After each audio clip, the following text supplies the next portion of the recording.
Bonjour tout le monde, mon nom est Robert Gauthier et puis bienvenue au réseau qui s'appelle Lumière sur la prophétie biblique. On est à étudier les 7 assemblées telles que trouvées dans l'Apocalypse chapitre 2 et chapitre 3. On a pris les 2 premières et puis maintenant on est rendu à la 3e qui est Pergame. C'est une épître tellement importante et puis je pense que Philippe va en avoir beaucoup à dire. OK, mon fils. Avant celle-ci, Éphèse était apostolique. Ensuite, Smyrne était tellement souffrante qu'elle ne pouvait que respirer avec l'aide de quelques pères apostoliques. Mais ces chrétiens étaient loyaux jusqu'à la mort, on l'a vu. Mais à Pergame, la tactique de l'ennemi a changé. Satan a arrêté la guerre pour offrir un cadeau empoisonné. C'est ça qui est arrivé. Imaginez que l'empereur Constantin rend le christianisme légal. L'Église passe d'un groupe clandestin à une religion reconnue et puissante. C'est le début d'une alliance extrêmement dangereuse entre la foi et le gouvernement. Pourquoi est-ce que c'est important, vital, de comprendre Pergame? Parce que l'ADN spirituel de Pergame se retrouve dans les structures ecclésiales nouvelles et une nouvelle théologie affaiblie qui va dominer un bouleversement majeur au reste du temps de l'Église jusqu'à aujourd'hui. C'est là que l'autorité de la Bible commence à être remplacée par l'autorité de l'Église et de la tradition des hommes. C'est là que les pères de l'Église, bien intentionnés, ont commencé à gâcher l'interprétation littérale de la parole de Dieu. Et Robert et moi, on va vous en parler en détail. C'est à ce moment-là que les pères de l'Église nous éloignent ensemble du sens clair du texte biblique. C'est l'instant où l'Église a échangé la pureté contre le prestige et le confort. Si vous voulez comprendre les racines des doctrines qui vous semblent complexes ou illogiques aujourd'hui, le chemin mène ici. Comprendre Pergame, c'est comprendre pourquoi il faut toujours revenir au texte biblique et à lui seul. Très important. Alors pour Pergame, soyez attentifs. Vous allez pouvoir comprendre une foule de choses reliées à la foi. Nous allons décortiquer, comme je disais, l'avertissement du Seigneur Jésus.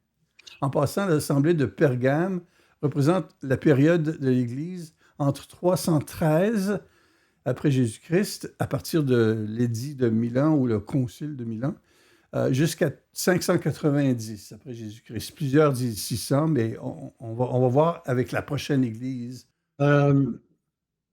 De la persécution à la séduction. C'est vraiment ça, là. Satan était comme un lion, il persécutait les chrétiens.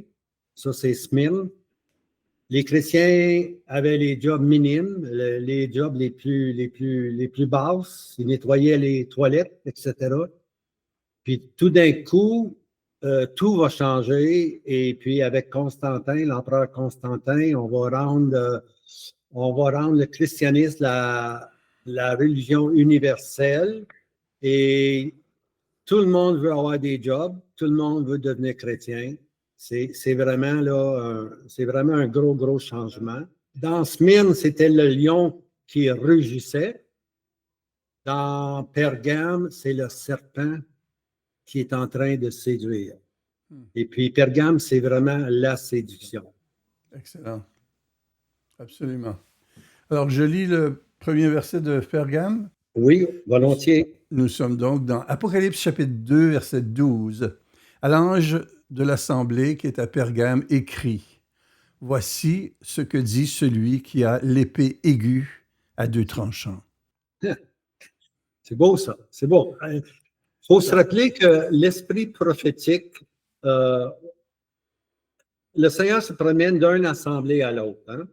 Historiquement, il va trouver des assemblées qui existaient, mais qui avaient des traits caractéristiques qui allaient nous dire ce qui va arriver dans l'histoire de l'Église. C'est une progression, c'est vraiment une progression. Lorsqu'on arrive à Pergame, et puis Pergame, en passant, le mot veut dire plusieurs mariages. Okay? Alors, Pergame va nous parler de le christianisme qui qui va se joindre maintenant au monde. Ça va devenir la religion acceptée. Puis c'est aussi un autre mot pour traduire Pergame, c'est élévation. C'est là que l'Église va s'élever dans le monde, puis elle va prendre de la puissance. Puis l'ennemi, Satan, va être victorieux là-dessus. Maintenant, juste pour donner un peu une synthèse où on s'en va, là, il y a deux doctrines qui vont être présentées dans Pergame. La doctrine de Balaam, OK, qui est un mot hébreu. Balaam, c'est un mot hébreu qui veut dire celui qui détruit le peuple. L'autre doctrine, c'est la doctrine de Nicolaïte au verset 15, qui veut dire que là, c'est on va conquérir sur le peuple. Alors, un va dominer sur le peuple, puis l'autre va conquérir le peuple. Puis c'est ça qui va être vraiment Pergame, comme on va voir. En passant, Pergame, c'était une ville, tu dis élévation, c'était une ville très élevée, OK? Qui a été fondée à peu près en 300 avant Jésus-Christ par Alexandre le Grand meurt, il n'y a pas d'enfants, et alors il divise son royaume en 4. Pergame a été établi par un des 4 généraux qui a suivi Alexandre le Grand 300 ans avant Jésus-Christ. Donc, aujourd'hui, au moment où on vous parle, on parle de Pergame, ça fait 600 ans que Pergame existe.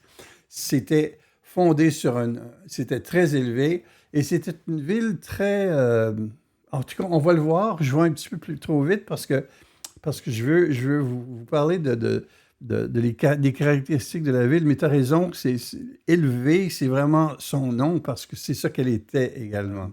Puis le Seigneur Jésus, ici dans Pergame, ne vient pas comme un ami doux, mais comme un juge souverain. Il vient armé, l'épée à 2 tranchants. Ça montre qu'il est prêt à juger ceux qui s'éloignent. C'est très solennel, très, très solennel. C'est aussi un puissant symbole de la parole de Dieu elle-même. La Bible dit, ailleurs, dans Hébreux chapitre 4, verset 12, par exemple, que la parole de Dieu est vivante et tranchante. Elle peut pénétrer jusqu'au fond de l'âme et discerner les intentions les plus secrets de nos cœurs. Alors, le Seigneur, c'est ainsi qu'il se présente à Pergame. Comme je vous dis, c'est très solennel. Vas-y, Robert. Justement, l'introduction a toujours l'image ou la présentation que le Seigneur Jésus prend est toujours caractéristique de l'état de l'Assemblée qu'on va voir. OK? Alors ici, c'est marqué « Celui qui a l'épée à 2 tranchants ». C'est la parole de Dieu qui tranche tout. Et puis, avec Pergame, on va arriver à 2 doctrines deux enseignements que les chrétiens vont nous présenter. Et puis, mais là, c'est la parole de Dieu qui doit trancher. Je parle surtout, là, moi, de la doctrine sur la personne du Seigneur Jésus, et puis ce qu'on appelle aussi la doctrine qu'on appelle les témoins de Jéhovah, renier l'éternité du Fils. Ça a commencé à Pergame. C'est pour ça que l'épée à 2 tranchants est importante ici. C'est à cette période-là, et je suis certain que tu vas en parler, c'est dans cette période-là qu'on a fait un grand conseil, puis on a tranché sur la question de la personne du Seigneur Jésus. La divinité du Seigneur Jésus. Puis c'est pour ça que c'est une épée à 2 tranchants. Il faut que ce soit la parole de Dieu qui tranche des doctrines puis des enseignements. Très important. Oui. Alors, si on lit au verset 13, on est en Apocalypse, chapitre 2, verset 13. Ça, là, c'est très, très étonnant, franchement, là. Puis c'est pas rien qu'étonnant, mais c'est très révélateur. Parce que moi, j'ai jamais entendu, j'ai lu la Bible plusieurs fois d'un couvert à l'autre, là. Mais que ce que le Seigneur dit, là, c'est très frappant. Okay? Alors, verset 13, « Je sais où tu habites, Pergame, je sais où tu habites, là où est le trône de Satan. Et tu tiens ferme mon nom, et tu n'as pas renié ma foi, même dans les jours où Antipas était mon fidèle témoin, lui qui a été mis à mort parmi vous, là où Satan habite. Hmm. Il y a bien des choses là-dedans. Là. Ah oui, le trône de Satan. Lorsque Satan va être jeté en enfer ou dans l'état dans le feu, ça ne sera pas un trône, ça va être une prison. Hein? Satan va être enchaîné. Mais on sait très bien que Satan, maintenant, euh, il est le prince de ce monde. Okay? La parole de Dieu le décrit comme étant le prince de ce monde. Le Seigneur a enlevé la puissance de la mort qui lui appartenait. Ô mort, où est ton aiguillon? Alors, Satan n'a pas la puissance de la mort. C'est fini. Le Seigneur Jésus l'a anéanti complètement. Mais Satan est en contrôle du monde. Et puis, c'est là que le gros problème. Le monde va prendre le dessus sur le christianisme. Puis, le christianisme va devenir quelque chose d'important, puis de haut élevé, pour ainsi dire. L'Église va prendre de l'élévation. Et puis, ça va être très néfaste pour le témoignage chrétien. Absolument. Puis, Pergame aussi, quand on regarde dans le contexte historique, Pergame était la capitale régionale de Rome. Évidemment, Rome, c'est la capitale de Rome. Mais Rome avait ses grandes régions. Puis dans cette région-ci, qui était immense, on parle de la Turquie, puis on parle d'Israël, puis du nord, enfin, on parle d'une grande place. Mais Pergame était la ville la plus importante de cette région-là. C'était le centre politique, mais c'était aussi le centre intellectuel très, très avancé. On va en parler. Pergame, aujourd'hui, s'appelle Bergama, qui se retrouve en Turquie, mais ça ne change rien. Mais c'était une ville incroyable. C'était pas simplement la capitale pour les politiciens, les chefs religieux, c'était le centre du savoir, très important. C'était aussi une école, si on veut, parce qu'il y avait beaucoup de culture et beaucoup d'intellectualisme. N'oubliez pas ce que le Seigneur dit, hein? Le siège de Satan, le trône de Satan. Le point le plus impressionnant de Pergame était sa célèbre grande bibliothèque. C'était la deuxième plus grande bibliothèque du monde antique, après la bibliothèque d'Alexandrie en Égypte. On pense qu'elle avait, d'ailleurs, c'est ce que j'ai lu, moi, puis à multiples sources, la bibliothèque de Pergame contenait, écoutez-moi bien, là, 200 000 rouleaux, ce qui équivaut à 200 000 livres, si vous voulez, des bouquins. Mais c'était des rouleaux dans ce temps-là, okay, pour Pergame. Je vous rappelle qu'on écrivait à la main. C'est quand même incroyable, là. 200 000 rouleaux écrits à la main faisaient partie de la bibliothèque de Pergame. Alors, l'intellectualisme était très, très fort également. Et à cause de cette grande rivalité, il y avait l'Égypte qui rivalisait avec Pergame, avec la plus grande bibliothèque du temps. On raconte que les Égyptiens ils étaient tellement jaloux qu'ils ont arrêté de vendre du papyrus à Pergame. Donc, Pergame a donc joué le rôle crucial dans le perfectionnement et la popularisation, du moins en Occident, du parchemin. Les rouleaux en parchemin, Pergame les a popularisés. Elle attirait des gens intelligents, des écrivains, des chercheurs, des scientifiques. L'un des scientifiques les plus célèbres de l'Antiquité, c'était le médecin et philosophe Galien, ou Galien, né en 129 après Jésus-Christ. Il a étudié à Pergame. Il est devenu un médecin très, très important. D'ailleurs, les empereurs l'ont choisi parce qu'il était tellement efficace, tellement éduqué dans la médecine. Et il était aussi contribuait directement avec les œuvres d'Hippocrate. Même s'il n'avait pas d'université à Pergame, il y avait beaucoup de connaissances, il y avait des écoles. Puis la bibliothèque était géante, un centre spécialisé. Il y avait le temple d'Asclépios, qui était un centre d'enseignement de la médecine. On se souvient que si on pense au symbole de la médecine, on sait que c'est un morceau de bois avec un serpent autour. Ben, tout ça, ça vient de lui. Et puis ça existe encore. D'ailleurs, c'est ce qu'on retrouve dans la représentation de l'association de médecine un peu partout dans le monde. Alors, Pergame était tellement célèbre que d'ailleurs, c'était la première ville à construire un hôtel à l'empereur Auguste. 29 ans avant Jésus-Christ, Auguste, Pergame lui a construit une grande ville parce que ce général-là, grec, avait simplement donné la ville aux Romains parce que Rome a envahi la Grèce à un moment donné.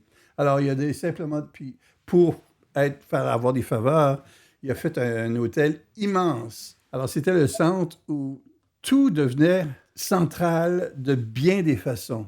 C'était le centre où on devait, sous peine de mort, brûler de l'encens pour déclarer que l'empereur était un dieu.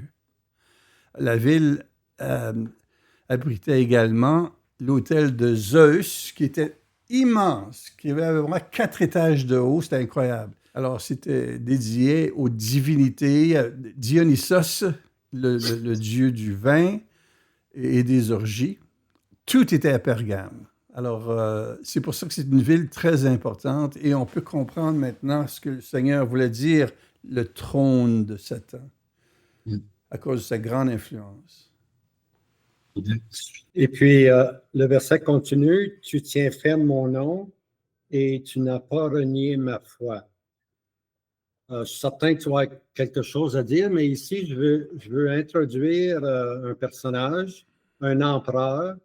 Il y a eu plusieurs empereurs dans cette période-là, mais il y en a un qui est devenu plus puissant que les autres. C'est Constantin. Quelquefois, il prend le nom de Constantin le Grand. Il a régné de 306 à peu près à 337. Et puis, on dit, ça c'est de l'histoire, on dit, je ne sais pas si c'est vrai, il y avait entre les généraux pour parce que le royaume était divisé, le royaume était vraiment divisé, puis il y avait entre les empereurs, il y avait beaucoup de guerres. Et puis, l'histoire dit qu'à un moment donné, Constantin a regardé au ciel, puis il y a eu comme une vision, puis il y a eu une croix. Puis là, ça lui a été dit, par ce signe, tu vas vaincre. Alors, ce qui est arrivé dans la suite, c'est que Constantin est devenu victorieux sur les autres empereurs. Et puis, alors, ce qu'il a dit, lui, maintenant, il a dit, je vais introduire maintenant le christianisme comme le monde chrétien comme étant la religion de l'Empire. Et c'est à ce moment-là que les chrétiens vont beaucoup s'unir avec le monde. Et puis, avec le temps, tout le monde veut devenir chrétien. Et puis, avec ce qu'il appelle le système ecclésiastique qui va exister, on va en parler de ça aussi, tout le monde se faisait baptiser. Puis, le baptême était devenu l'entrée maintenant, l'entrée dans le royaume de Dieu. Et puis, c'était aussi, avec le temps, c'est devenu le salut. Si tu étais baptisé, tu étais sauvé. Alors, tout ceci commence avec l'introduction que Constantin a voulu rendre universelle la chrétienté. Quel contraste avec la persécution. Maintenant, comme je disais, tout le monde veut être chrétien, et puis ça va donner ce qu'on appelle aujourd'hui la grande maison. Puis dans la grande maison, il y a toutes sortes de vases qui est là-dedans, des vases à honneur, des vases à déshonneur. Maintenant, Philippe, ce que j'aimerais développer avec toi, c'est tu tiens ferme mon nom et tu n'as pas renié ma foi. Il y a une raison pour ça. Ben, c'est un beau compliment que le Seigneur Jésus exprime à Pergame malgré tout. Parce que si tu es loyal et si tu as gardé son nom, ça veut dire que on se posait la question, qu'est-ce que le Seigneur pense, qu'est-ce que le Seigneur veut? Alors, on regardait quand même encore au Seigneur pour prendre certaines décisions. C'est pour ça que Satan, c'est très subtil la façon dont il a fait les choses. Parce que les croyants, les frères et sœurs de Pergame, étaient attachés jusqu'à une certaine mesure au Seigneur, mais ils étaient aussi attachés à ce qui s'en venait, cette tentation d'avoir le monde à leurs pieds, d'avoir la puissance. Après des centaines d'années de persécution et de martyrs, et puis on va parler d'Antipas, mais soudainement tout change. Alors, tu as raison, Robert, l'ennemi est tellement raffiné. Si ça ne marche pas par la force, ça va marcher par la douceur. Alors, ils ont gardé son nom jusqu'à une certaine mesure, et le Seigneur le souligne. Mais ceci nous amène à Antipas. Es-tu prêt à parler d'Antipas, Robert? Non, pas encore. OK, pas de problème. Aujourd'hui, on entend la doctrine en anglais, c'est Kingdom Now, le royaume maintenant. Les chrétiens de cette période-là, lorsqu'ils ont vu que Constantin faisait des chrétiens la religion universelle, et puis on voyait les peuples se convertir, là, les peuples être baptisés, là, tout le monde se convertissait. Alors les chrétiens ont dit, ah bien, c'est le royaume de Christ qui est en train de s'établir, puis il va s'établir par Constantin, le roi, par l'empereur Constantin. Mais ce n'était pas le royaume de Christ, mais pour eux, ils croyaient que parce que le christianisme allait s'étendre dans le monde entier, ils disaient, ben, c'est le royaume que Christ nous a parlé, c'est le royaume qui nous a enseigné, voilà, ça va s'accomplir. Et c'est pas ça qui est arrivé. Maintenant, moi, je veux parler un petit peu tu tiens ferme mon nom et tu n'as pas renié ma foi. Il va arriver, il va y avoir à un moment donné, il va y avoir beaucoup d'évêques. Et puis, ils vont commencer à essayer de donner certaines doctrines. Okay? C'est pour ça que l'épée à deux tranchants est important. C'est pour ça que ce verset-là est important aussi. Tu tiens ferme mon nom. Il y a eu une discussion dans le mot grec, là. Des fois, on peut juste changer une lettre et tout change. Comme exemple, omission et commission. C'est presque pareil, il y a juste une lettre qui change. Alors, dans le grec, il y avait une terminologie que je ne rentrerai pas dedans, là, mais un des termes disait que Christ était une substance de Dieu. Puis l'autre doctrine disait que Christ est la substance même de Dieu. Okay? Alors ça a créé un mouvement, on appelle ça le mouvement arianisme. Ce mouvement-là disait que Christ, c'est une substance de Dieu. C'est là qu'est la doctrine des témoins de Jéhovah. Christ n'est pas éternellement le Fils, il est la substance de Dieu. Alors, les témoins de Jéhovah qu'on voit aujourd'hui, ça a parti de ce moment-là. Lorsque ces évêques-là, il y avait beaucoup d'évêques qui étaient pour prendre cette décision-là, puis il y avait un autre groupe d'évêques qui disait non, non, non, non, il n'est pas une substance de Dieu, il est Dieu, il est la substance même. Alors ça l'a donné, on va arriver avec ce qu'on appelle la Trinité. Alors c'est pour ça que c'est important ici, là, tu tiens ferme mon nom. Il y a eu des gros combats qui se sont livrés, là, mais il y en a qui ont tenu ferme mon nom et qui n'ont pas renié ma foi. Alors c'était il y a eu un conseil à Nicée, je pense, en 325. C'est là qu'on l'a réglé. On a réglé la question des témoins de Jéhovah, si tu veux, puis la divinité éternelle du Seigneur Jésus. Il y a eu une grosse séparation. Et puis, c'est la Trinité qui a été introduite comme victorieuse, pour ainsi dire. Mais plusieurs années plus tard, Constantin puis d'autres évêques sont revenus à la bataille. Et puis là, heureusement, je ne sais pas si je m'en vais Antipas, là, mais il y a un évêque en particulier qui, même après les années qui ont passé, on a toujours essayé de retourner au fait que Christ était simplement une substance, mais lui s'est levé comme un témoin véritable, puis a dit non. Ce qui a été décidé en 325 au Conseil de Nicée tient ferme tout le temps. C'est la Trinité puis la divinité éternelle du Seigneur Jésus. Alors, je pense, moi, lorsqu'on arrive au serviteur, là, moi que tu as une autre pensée, Philippe, là, parce qu'il dit ici, dans les jours dans lesquels Antipas était mon fidèle témoin qui a été mis à mort parmi vous. Alors, Antipas, on n'a pas, selon moi, je n'ai jamais lu beaucoup là-dessus sur Antipas, Mais j'ai l'impression que c'est justement cet évêque-là qui s'est levé plusieurs années plus tard pour dire non, le conseil de Nicée, on le garde. Sinon, ça aurait encore dérouté complètement.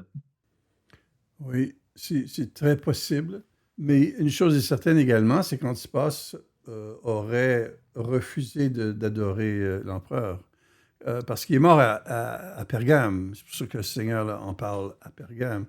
Alors, mais définitivement, c'était de garder, de reconnaître la divinité du Seigneur, c'était d'être fidèle aux Saintes Écritures, c'était de capter, de comprendre, d'accepter ce que l'apôtre Paul, entre autres, avait clairement enseigné. Surtout dans Philippiens, je pense que le Seigneur est présenté comme mettant de côté sa divinité. Mais alors, il a toujours été Dieu, mais il était également entièrement homme. Et puis, c'est la doctrine qui a été maintenue, heureusement, parce que c'est la bonne doctrine, c'est celle des apôtres, c'est celle de l'inspiration des Saintes Écritures. Alors, sans doute, Antipas a été un fidèle témoin à la vérité, non seulement de sa divinité, mais également en prenant position, en reconnaissant que c'est Jésus qui est Dieu, c'est pas l'empereur. Alors, Antipas a été mis à mort dans cette ville-là, à Pergame. Puis ce qui est intéressant, c'est que le mot grec myrtus, que le Seigneur emploie, est utilisé dans le Nouveau Testament littéralement comme témoin. Mais ça veut vraiment dire ce qui atteste. Puis c'est de ce mot-là que vient le mot martyr.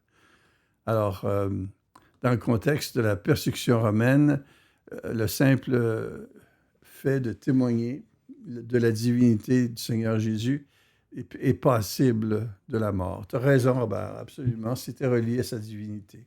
C'est lui qui est Dieu, pas personne d'autre.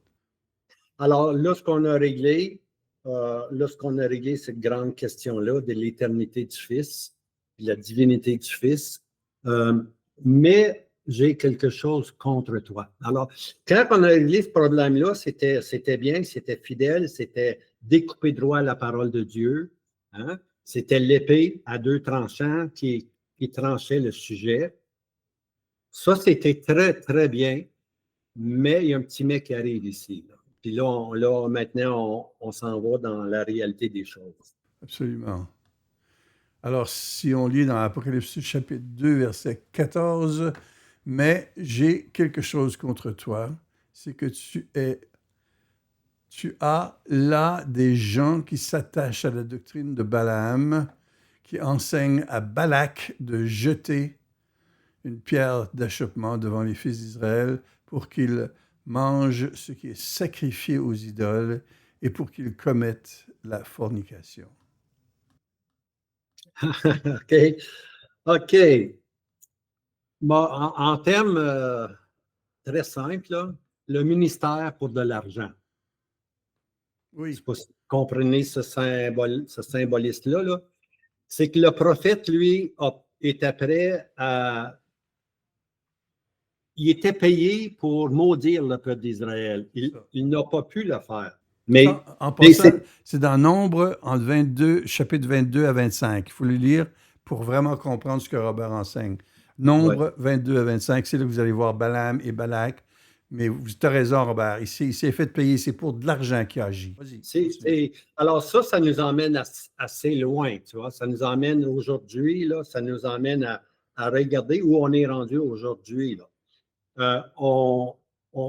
Souvent, le ministère, c'est pas uniquement Christ, mais c'est Christ et l'argent. Okay? Et puis, lui, ce qu'il a fait, c'est très mauvais ce qu'il a fait. Parce que il a dit, parce que là, c'est le roi, c'est un roi de Canaan. Okay? Comment il s'appelle, lui? Balak, c'est le roi de Canaan. Alors, c'est un Cananéite, une nation maudite. Alors, quand que Balaam a regardé le peuple très loin, puis il dit, le peuple est beau, ton peuple est uni, ton peuple est beau. Puis là, le roi dit, ben, je t'ai payé pour le maudire, non pas pour le bénir. Mais ça, c'est arrivé à 3 reprises.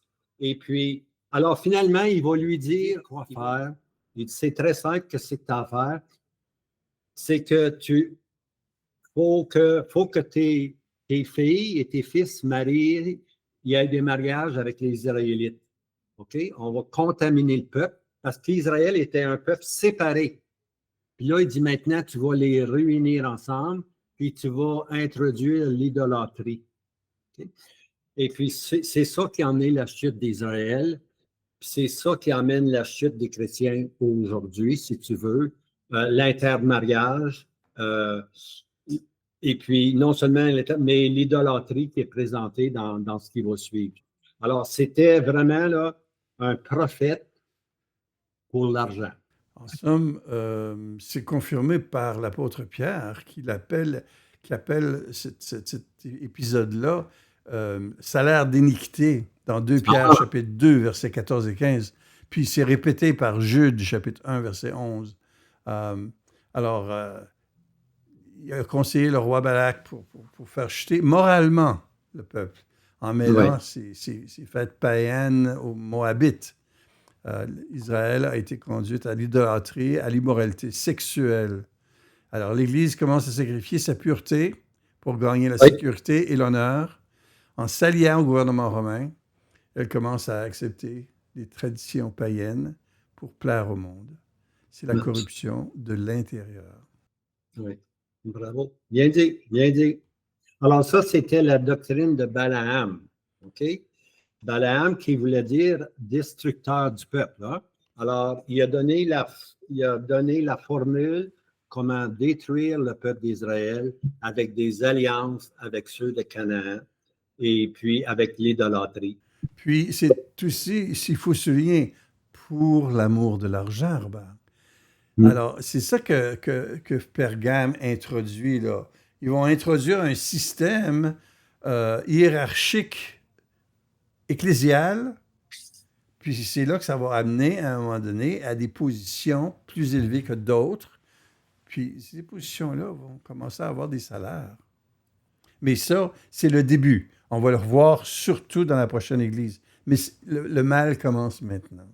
Alors, le verset 15, « Ainsi, tu as, toi aussi, qui s'attache de même à la doctrine des Nicolaïtes. » C'est très important de s'arrêter aux Nicolaïtes ici. Il faut.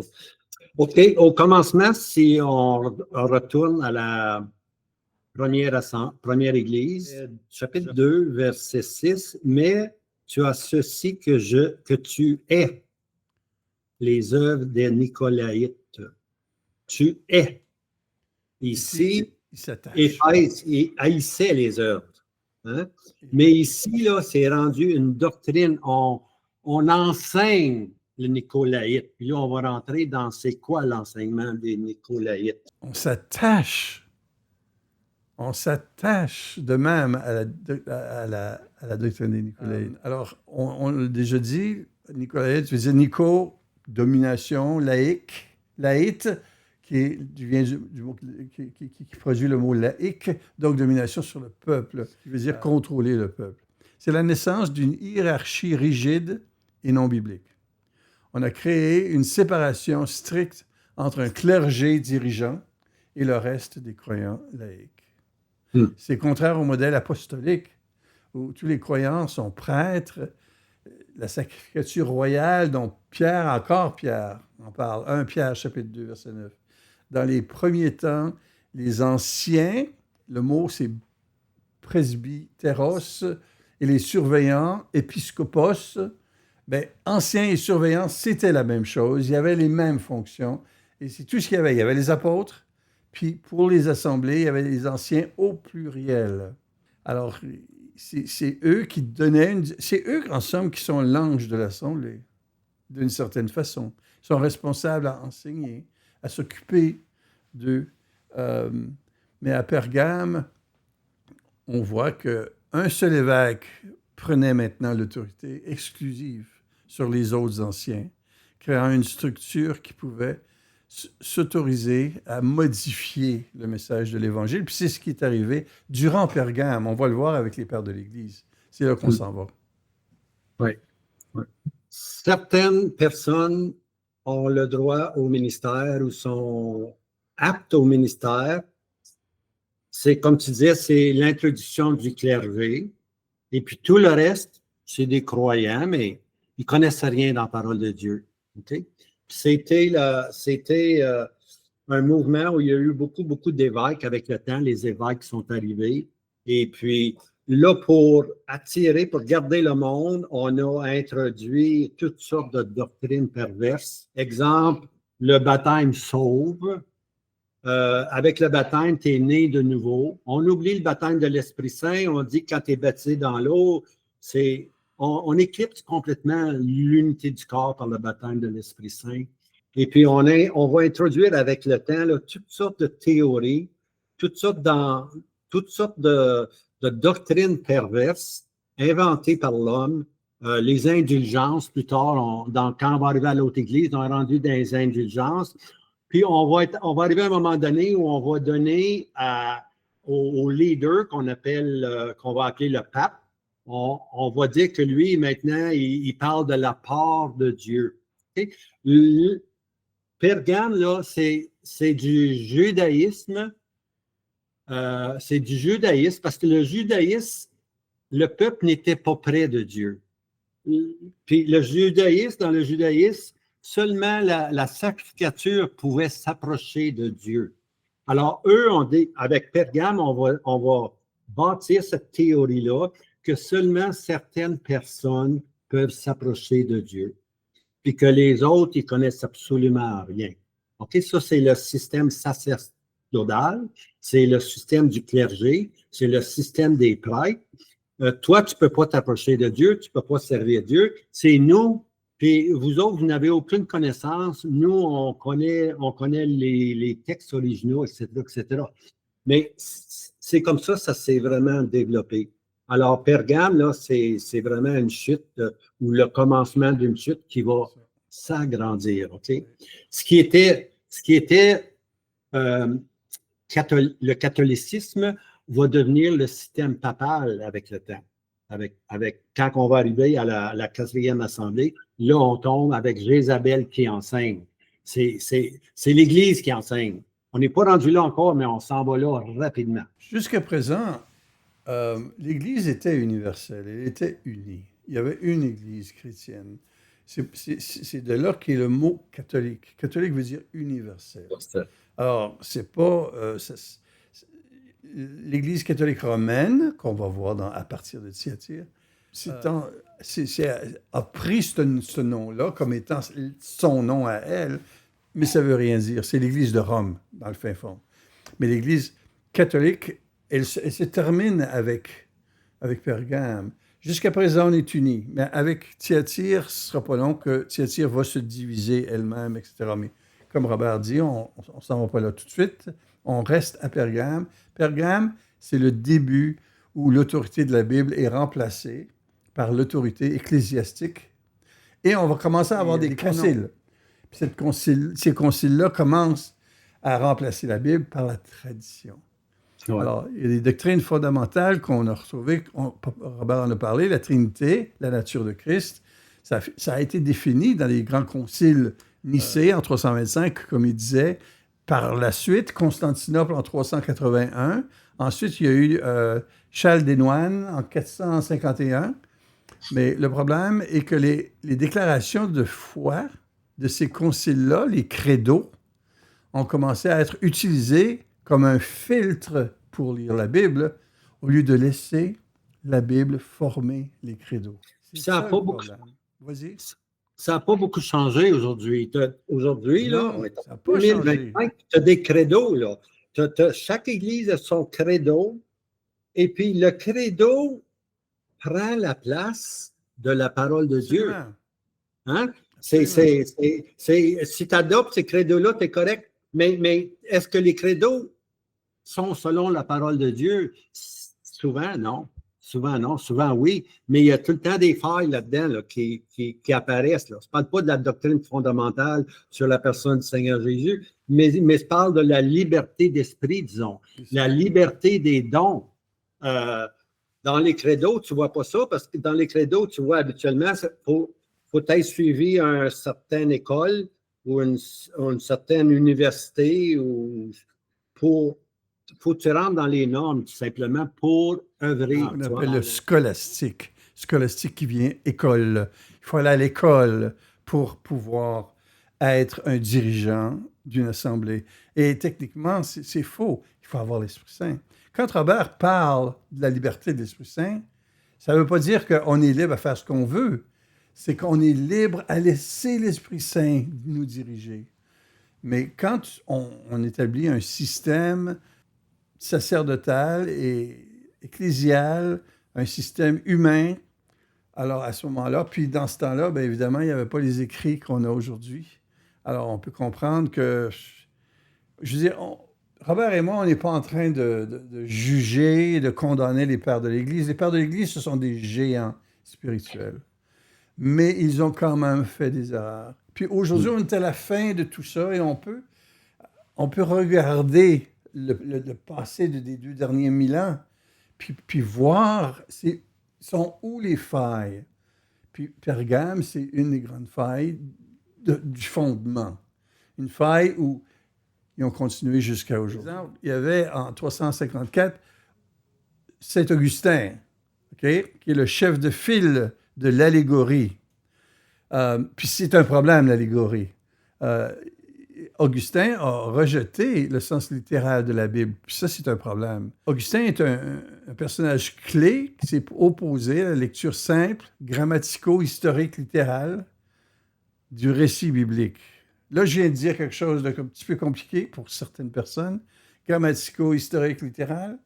Mais ça, c'est le système d'analyser la Bible que Robert et moi, on croit.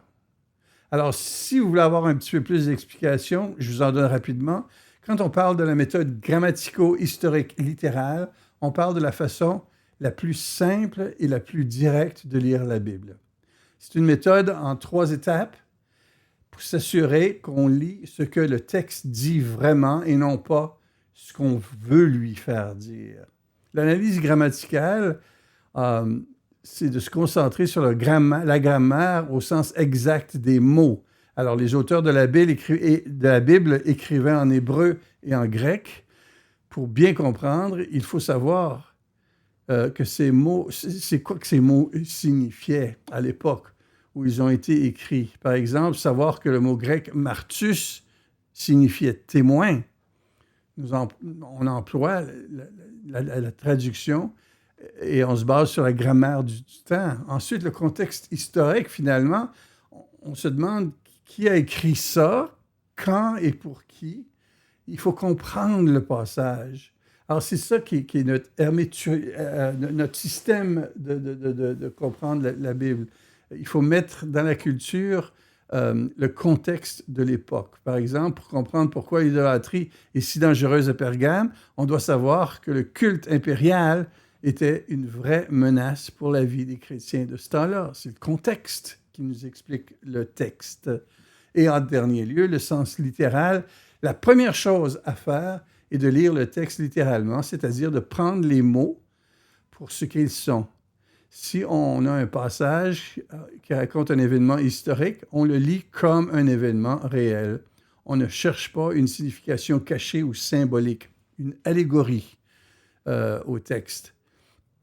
Mais le texte lui-même nous dit qu'il s'agit d'une parabole ou d'un rêve prophétique ou d'un poème. En gros, le sens le plus évident est le bon sens. C'est ça, littéral.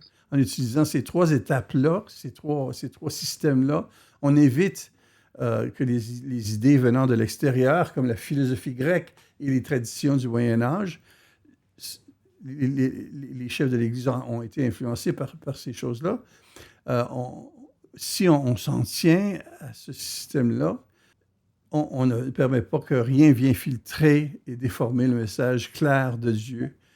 C'est un outil qui nous permet à dire la Bible s'interprète par elle-même. Alors, c'est important les pères de l'Église, ce n'est pas l'inspiration. Okay? L'inspiration vient des apôtres. Les apôtres puis les prophètes, c'est ça qui nous donne les Saintes Écritures. Et puis, alors, c'est là-dessus qu'on doit s'appuyer. Maintenant, les pères de l'Église, c'était des hommes pieux, on reconnaît ça. Ils étaient dévoués, il y en a plusieurs qui sont morts martyrs. Puis, le Seigneur, lorsqu'il parle de la période des pères de l'Église, il nomme pas des personnes. Je vais vous montrer le verset.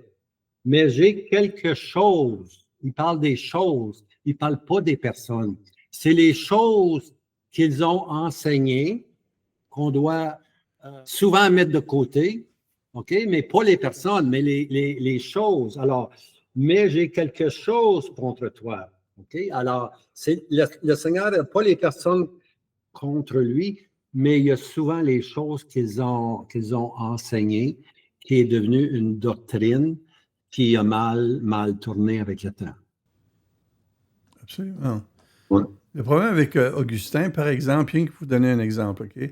Dans Genèse 6, versets 1 à 4, on voit les anges, on voit les fils de Dieu, les anges, qui viennent vers les filles des hommes. Augustin ne pouvait pas accepter que ce passage décrive littéralement des anges déchus. Alors, ce qu'il disait, lui, c'était qu'il imposait la compréhension que les fils de Dieu représentaient une lignée pieuse de Seth. Seth, c'était le troisième fils d'Adam et Ève. Puis que les filles des hommes, ben, c'est la lignée impie de Caïn. C'est ça qu'il enseignait. C'est une application allégorique. C'est l'application qui a été employée et qui reste à ce jour, par exemple, dans l'Église catholique.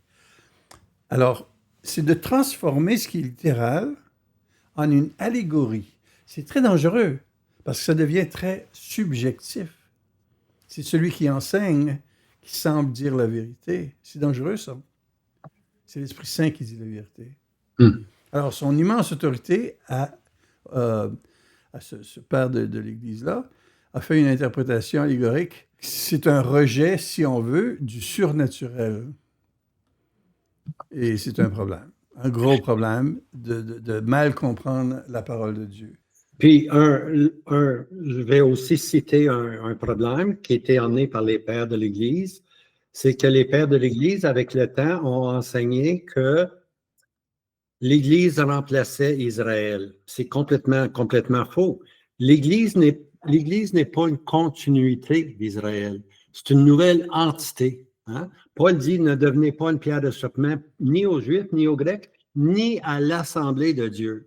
Alors, dire que l'Église a remplacé Israël, c'est priver Israël d'avoir le règne de 1000 ans avec Christ, puis c'est priver l'Église d'avoir son rôle céleste. Hein? L'Église, elle est céleste. Puis on veut rendre l'Église terrestre. Donc, on abaisse l'Église, puis avec les Juifs, ils n'ont pas leur royaume, eux. Alors, ça détruit les deux systèmes, mais c'est les pères de l'Église qui enseignaient ceci. Alors, c'est pour ça que Pierre dit, je vous recommande à Dieu et à la parole de sa grâce. Alors, c'est Dieu puis sa parole qui doit nous enseigner et non pas les pères de l'Église. Maintenant, je dois dire ceci pour les pères de l'Église. Lorsque tu étudies la prophétie, tu retrouves des enseignements puis des Bibles qui ont été traduits, qui ont été les notes, qu'on appelle les notes. Puis souvent, on mélange, on met l'Antichrist un peu partout. J'appelle ça, moi, plugger l'Antichrist un peu partout. On le met dans le chapitre 13, on le met ici, on le met là, on le met dans Jean 7, on le met dans dans Daniel 7, on le met dans Daniel 8. C'est dangereux, ça, parce qu'on ne reconnaît pas les vrais joueurs prophétiques. Et puis, souvent, c'est à cause des pères de l'Église que c'était donné ça. Parce que les gens ont des notes dans leur Bible, puis c'est des notes de certains de ces pères de l'Église-là qui disaient ça, c'est l'Antichrist, ça, c'est l'Antichrist. Ça ne l'était pas. Alors, vous voyez comment c'est dangereux, là. Il faut vraiment avoir la parole de Dieu.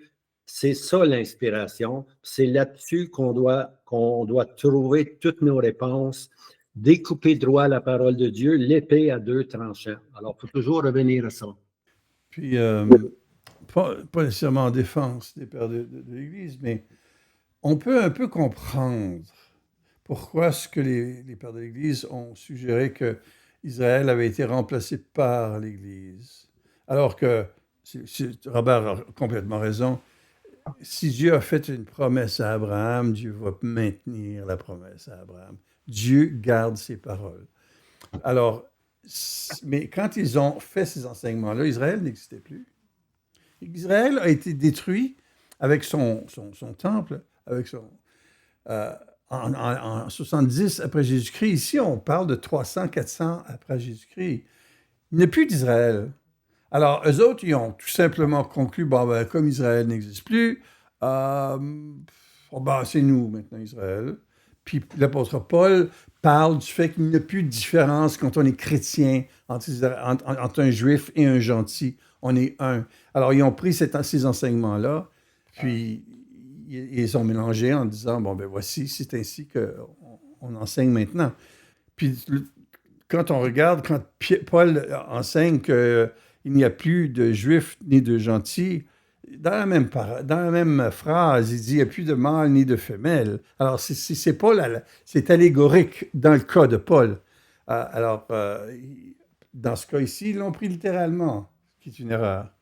Parce qu'Israël va revenir, et Israël, en 1947, sont revenus. Alors, puis ensuite, il y a aussi la Vulgate. On pourrait en parler, parce que ça a eu une influence majeure sur les prochains 1000 ans d'interprétation de la Bible.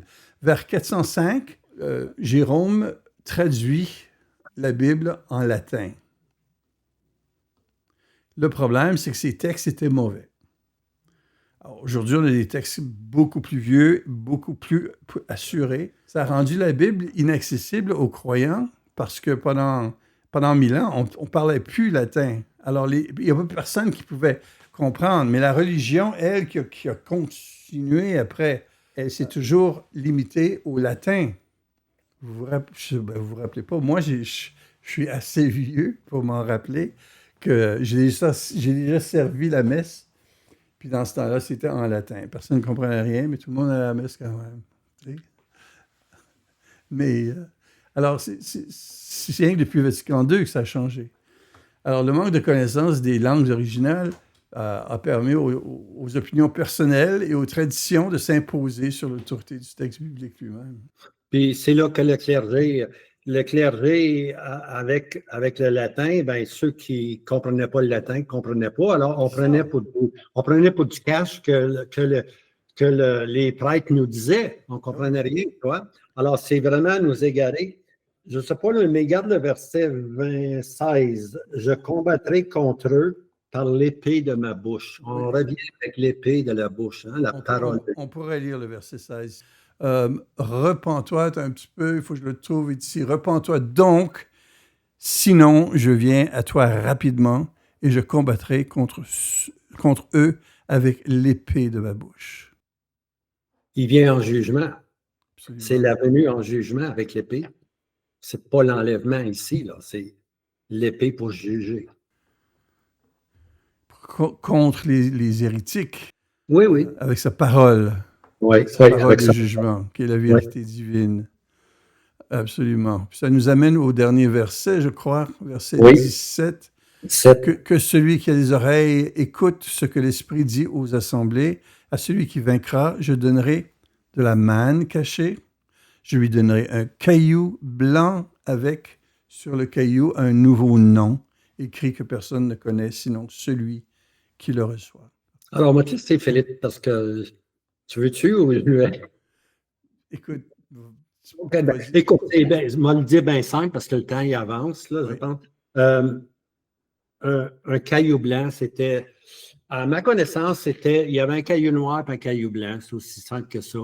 Puis le caillou blanc était le signe d'acceptation. Tu donnais un caillou blanc si tu votais ou quoi que ce soit. Celui qui avait le caillou blanc avait l'acceptation. Alors, le Seigneur Jésus parle, il se sert de ceci pour dire que celui qui va vaincre, celui qui va résister à toute cette tendance ecclésiastique, puis alors, tu vas avoir l'approbation du Seigneur, tu vois, tu vas avoir l'approbation du Seigneur. L'approbation du Seigneur n'est pas de suivre ce que tous les autres font. L'approbation du Seigneur, c'est de prendre sa parole comme étant véridique, puis d'agir selon la parole de Dieu. Puis à ce moment-là, on a l'approbation de Dieu. Puis comme chrétien, c'est ça qu'on doit rechercher. son approbation. Absolument. C'est pour toi te mettre de l'emphase sur ce que tu dis. C'est très intéressant. Dans ce temps-là, dans les cours, quand on en allait devant un juge, le caillou blanc symbolisait également l'acquittement. Alors, le jugement donnait un caillou blanc, tu es justifié. Et puis également, le caillou blanc était employé pour... quand un noble faisait une grande fête et invitait certaines personnes, il leur donnait, à travers ses serviteurs, un caillou blanc, puis il devait montrer le caillou blanc pour pouvoir accéder au roi ou à celui qui régnait. Alors, le caillou blanc a des symboles très positifs. Le Seigneur, il dit, dans ce contexte-là que tout le monde connaissait dans ce temps-là, tu as accès, tu vas avoir accès à moi. Puis tu es acquitté, entièrement acquitté. Puis la manne cachée, elle, Robert, on pourrait dire, la vie spirituelle. C'est quoi la vie spirituelle? La nourriture spirituelle? La nourriture spirituelle, c'est le Christ. Alors, on se nourrit de lui. Comment est-ce qu'on fait ça? Par la parole de Dieu. Alors moi, j'encourage tous les chrétiens, toujours, à lire tous les jours la Bible. Soyez pas des chrétiens de dimanche, comme on dit, là. Soyez des vrais chrétiens qui avaient une relation avec le Seigneur Jésus. Nourrissez-vous du Christ lui-même. C'est lui qui est votre nourriture spirituelle. Et puis le nouveau nom, très intime, une nouvelle identité qui est donnée à celui qui est fidèle, celui qui ne tombera pas dans l'idolâtrie, celui qui ne tombera pas dans un système où il reçoit des bénéfices au nom de Dieu.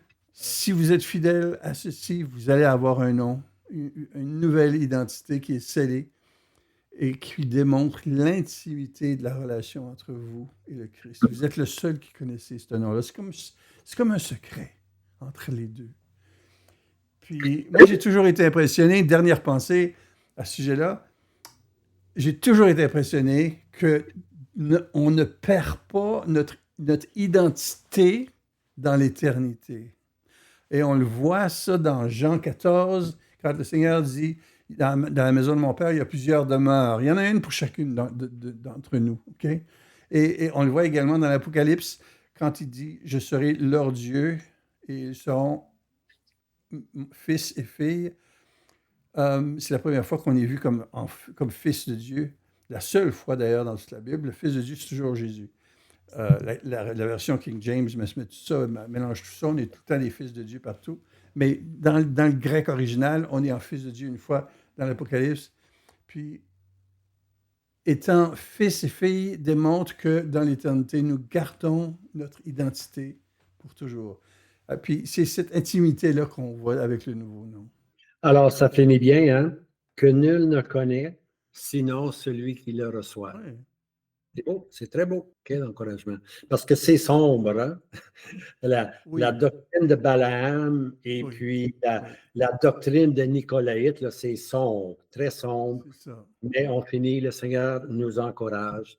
Hein? Il nous encourage et nous dit que nul ne connaît sinon celui qui le reçoit. Ben, la leçon finale, c'est le message de Pergame, c'est qu'il faut faire confiance à la Bible seulement comme son autorité.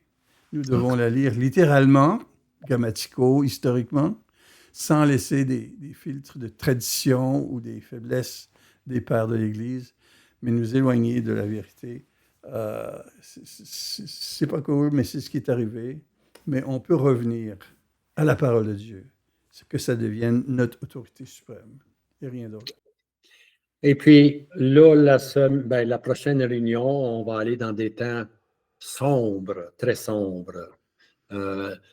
Ouais, on va en savoir plus long, mais ce qu'on voit là, c'est la semence. Puis ça va pousser, et puis ça va être vraiment sombre. Et puis c'est là qu'on va voir ce que l'homme en a fait de l'Église. C'est maintenant l'Église qui va enseigner. Ce n'est plus Christ qui enseigne. C'est une femme, Jézabel, qui va enseigner, qui se dit avoir l'autorité ou la parole de Dieu, dont eux-mêmes n'ont tout ce qu'ils disent, ça semble être parfait. C'est absolument faux, mais on va voir ça. Mais un encouragement, c'est dans Pergame, il y a un résidu fidèle. Oui. Alors, on essaie d'être ce résidu fidèle dans toutes les églises, d'ailleurs.